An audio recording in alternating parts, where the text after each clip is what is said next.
Good morning. An early start for me this morning, and you find me driving my way down to southwest London to Richmond, where I'm about to run 20 miles. So it's 8 o'clock in the morning. I've got to the old Deer Park in Richmond.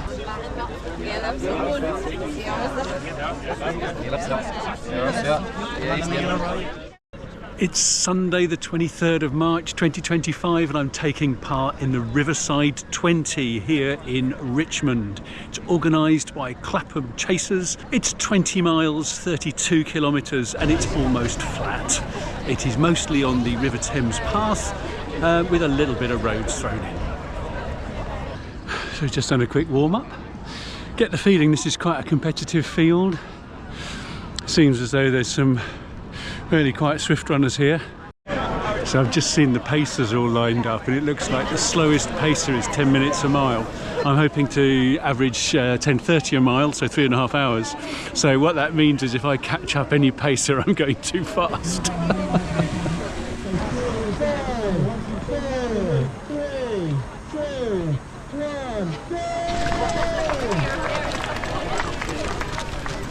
And we're off.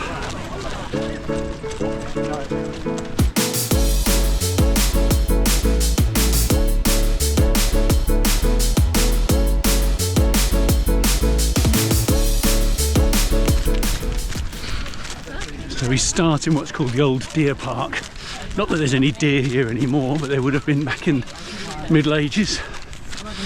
In fact, most of the old Deer Park is taken up with a golf course now.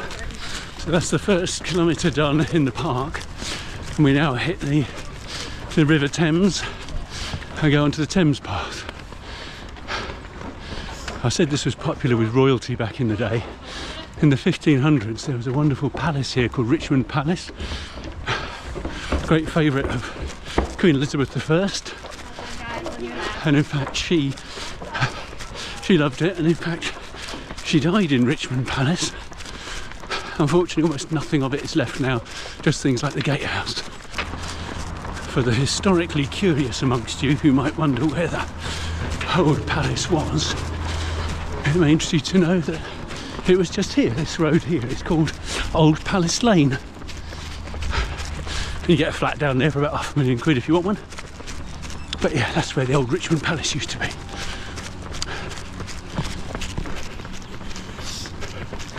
Unfortunately, our route has had to be changed. That downstream stretch behind me, the tow path has collapsed into the river, and so we've had to change the route today.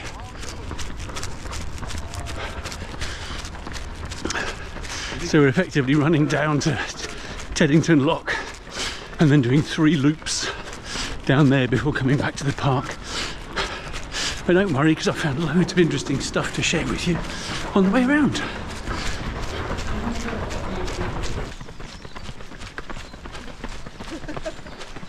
These islands that you see in rivers like this, in fact start as silt banks or sand banks, and they kind of come and go, but once vegetation gets a hold on them and the roots go down, they start to become permanent. So a lot of these would have been shifting in the day, and then now they're permanent fixtures. Just over there, through the trees, you may be able to make out Ham House, which is a steady one, which is a stately home given as a present to a supporter by King Charles I in 1626. And that supporter was very much a royalist until Charles I was beheaded and Cromwell took over, and then they changed sides. Or did they? When Charles II came back in after Cromwell, they kept their house, and allegedly the owners of the day were heavily involved in espionage, letting the exiled Charles II know what was going on, so he was able to come back and take over. And now it's owned by the National Trust, and there's loads to see in the house and gardens, so if you want to go there, that's Ham House. What you see over there through those trees is not the other bank. That's an island and it's famously known as Eel Pie Island. It's got some fascinating history. I'm going to tell you a lot more about that on lap 2.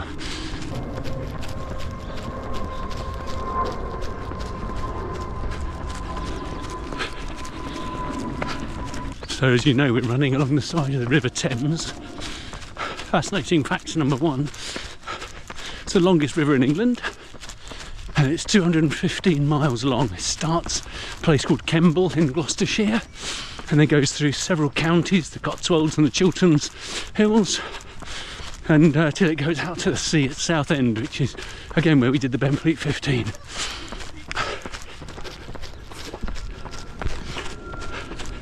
So this is Teddington Lock,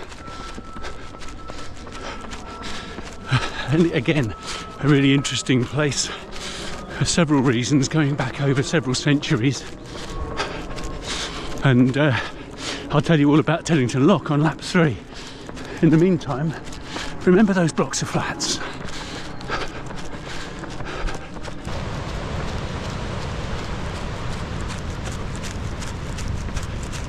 So as you can see behind me, we're now about to turn left and do a loop through some of the urban streets and round the back of the a nature reserve. So I'm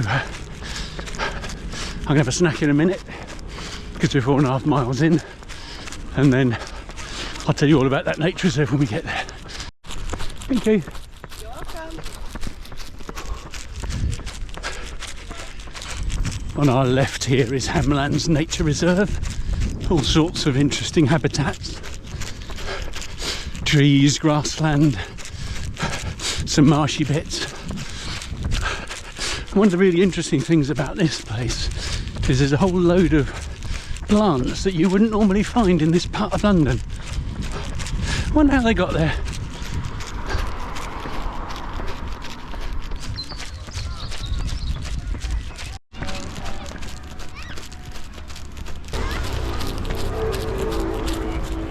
I can't believe we've just been lapped.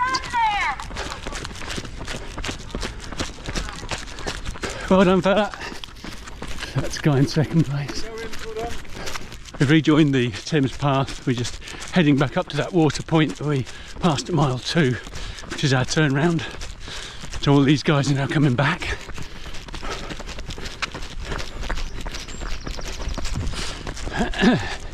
Seven miles. So interesting fact about River Thames number 2 is that it's actually one of the cleanest rivers in Europe that runs through a city, which is particularly amazing considering in 1957 this river was deemed biologically dead by the Natural History Museum.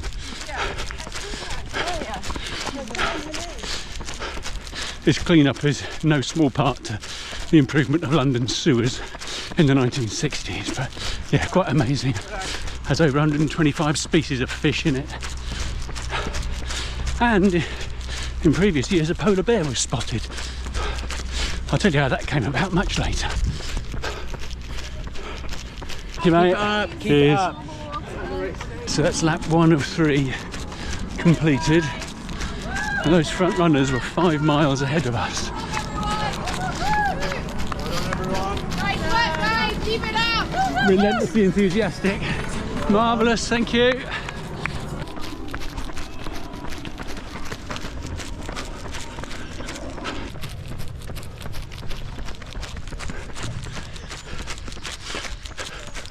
So we're now heading back past Eel Pie Island. So on this lap I'm going to tell you quite a bit more about this amazing place.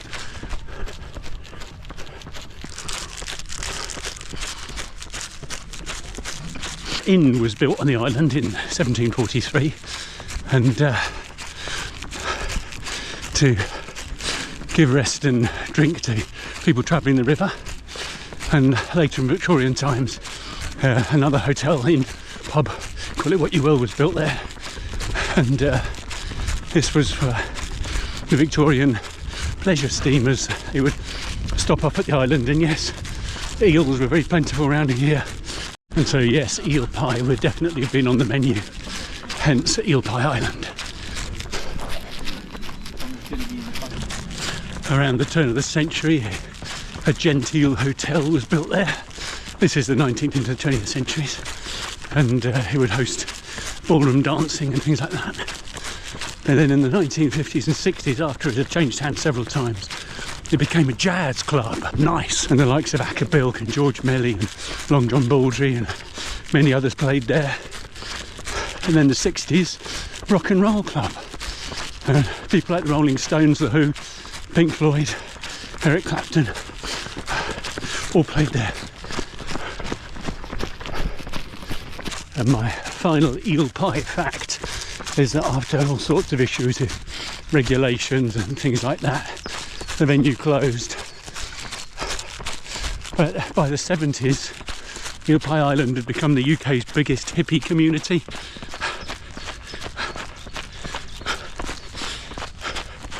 And since then, it's had a bit of a regeneration in a way. There's about 50 buildings and 120 people live on the island. As I said before, it didn't even get a bridge to it till 1957. And it's now the home of many small creative businesses. Thank you.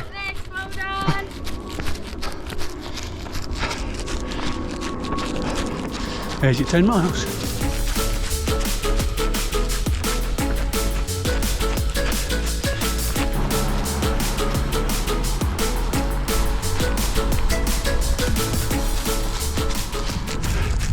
So I mentioned that this Hamlands Nature Reserve had many species of plant that are not common to this part of London. Interestingly, this used to be a gravel pit, so they would dig out the sand and gravel from the side of the river. Then they wanted to fill in this gravel pit. They didn't want it to be a lake or anything. So what did they use to fill it in? Well, they brought topsoil from building developments from loads of other places around London and the southeast. So effectively what they did was they brought seeds surrounded by the soils that they liked and planted them here. So that's why you've got a load of plants that you may not find in other parts of London.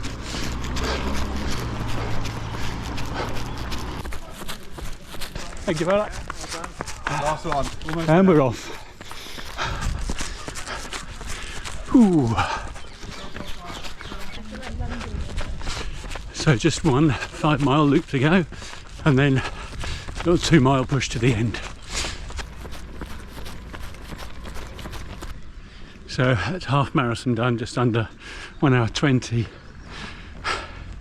which is absolutely where I was kind of planning, slightly slower perhaps, but I'm really quite tired now. So I'm just having to think, with still 7 miles to go, do I push on hard? Not push on hard, but keep on at the same pace, try and get a time and knacker myself completely, or do I try and slow down? My feet are feeling okay, soles are really quite hot, but I'm running with quite harsh trail shoes, but they haven't got any hotter this last lap, so I think I need to just go into jog mode. But trouble with that is it gets boring. I want to go faster to get to the end more quickly. So this is where the mental battle really kicks in. So I'm pretending that I'm talking to you, but really I'm taking a break because I'm tired and a little bit fed up. So let's have another go, shall we? Got me 13.5. Here we go then. I'll drop down to 11-minute miles and we'll see how that goes.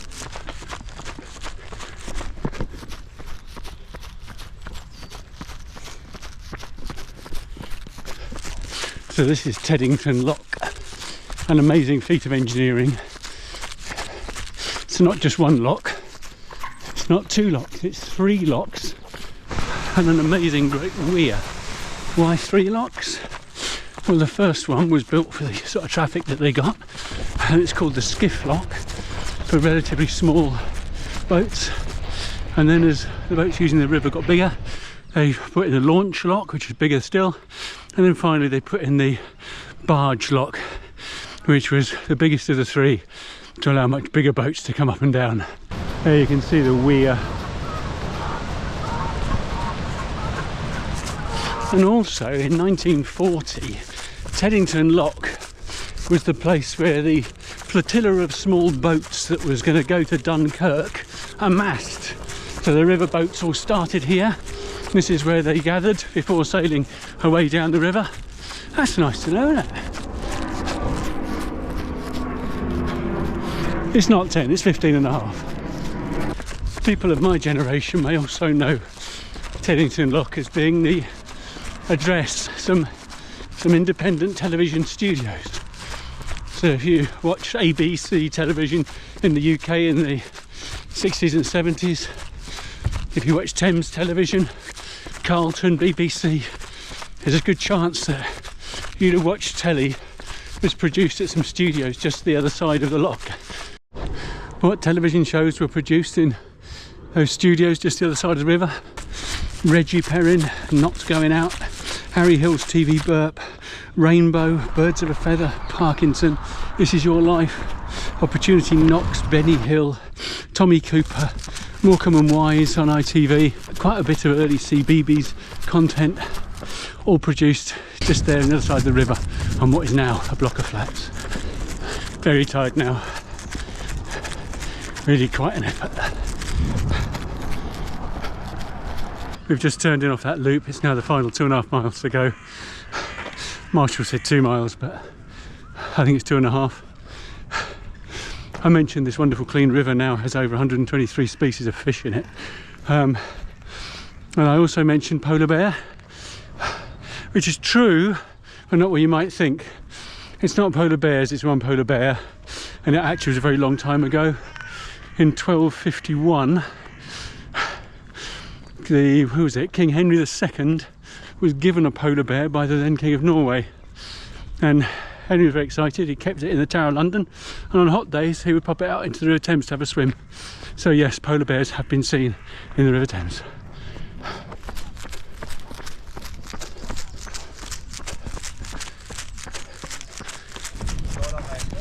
Cheers, thanks guys. Doing really well. Thanks for hanging around for us.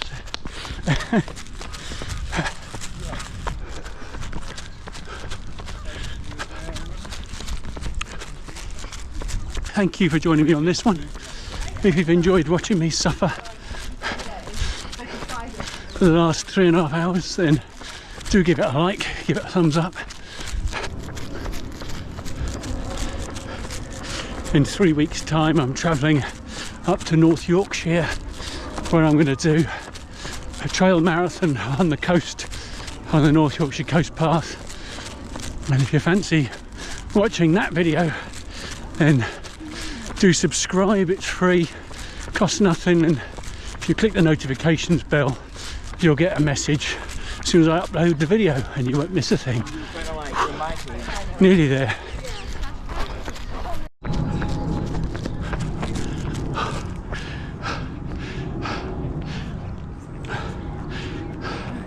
Sorry, I know it's only a mile from the end, but I'm knackered. And now finally back on the park, and in case we think we're going to go to the end here and then straight to the finish, there's a handy arrow to tell us we've got to go over there and round the rugby pitch. Oh my word, everything hurts. Not many people left waiting now. Thank you, mate.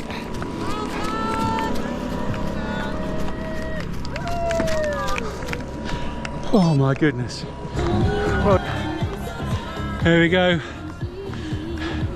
The watch stopped at 2,600 calories. That's always nice to know. 3 hours 45, but the 20 clocked over under 3:45, so I'm very happy with that. 20.16 miles, average 11 minutes 10 seconds a mile. Considering, and heart rate 154, so considering I haven't done anything approaching 20 miles for a very long time, I think it's my 7th, 8th longest run ever. Yeah, 7th or 8th longest run ever, so fantastic. I'm very pleased. Disappointed how tired I felt, but you know what, but that is life, being able to push on through those difficult bits. And yeah, I did a bit of jeffing at the end, quite a lot of jeffing at the end, walk run. My feet were hurting a bit, It really was pretty much all tarmac, which in these shoes was probably a mistake. But no, I'm very tired. I was questioning life choices, but as always, now I've finished. I'm very happy. Type 2 fun. Looking forward to getting something to eat and heading home.